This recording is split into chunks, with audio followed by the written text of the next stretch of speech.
Hello বন্ধুরা, সকাল সকাল বেরিয়ে পড়েছিলাম কলকাতার উদ্দেশ্যে। বাড়ি থেকে বেরোলাম, মনের আনন্দে কলকাতা যাচ্ছি। বাস স্ট্যান্ডে বাসের জন্য অপেক্ষা, সঙ্গে ছিল আমার গিন্নি।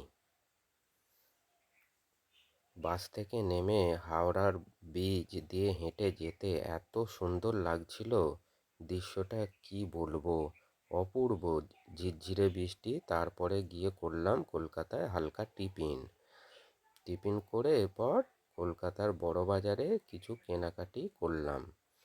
কেনাকাটি করতে করতে কিছু ভিডিও শ্যুটও করে নিলাম। আস্তে আস্তে কেনাকাটি করে বিভিন্ন মলে গেলাম, বিভিন্ন দ্রব্য পণ্য সামগ্রী কিনলাম। তারপরে চলে এলাম বাগড়ি মার্কেটে। বাগড়ি মার্কেটে এসে দেখলাম প্রচুর ভিড়, এত ভিড় সে কি বলবো। তারপর কেনাকাটি করে ফিরলাম বাসে করে হাওড়া স্টেশনে। হাওড়া স্টেশনে এসে দেখলাম একদিকটা পুরো জ্যাম, আর একদিকটা খালি রয়েছে।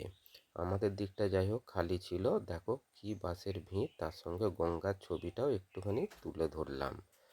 অপূর্ব দৃশ্য। এসে হাওড়া স্টেশনে একটু খাওয়া দাওয়া করে নিলাম। তখন আর মাছ ছিল না, বেলা হয়ে গিয়েছিল, প্রায় তখন 5টা বাজে। সেই সময় করলাম ভাত খেলাম, ডিম দিয়েই ভাতটা খেতে হলো। তারপর বাসে করে ফিরলাম নিজের গন্তব্যে, অর্থাৎ বাড়ির উদ্দেশ্যে। বাসের একেবারে জানলার ধারেই বসেছিলাম, ফুরফুরে হাওয়া, তার সঙ্গে ঝিরিঝিরি বৃষ্টি, বেশ ভালোই লাগছিল।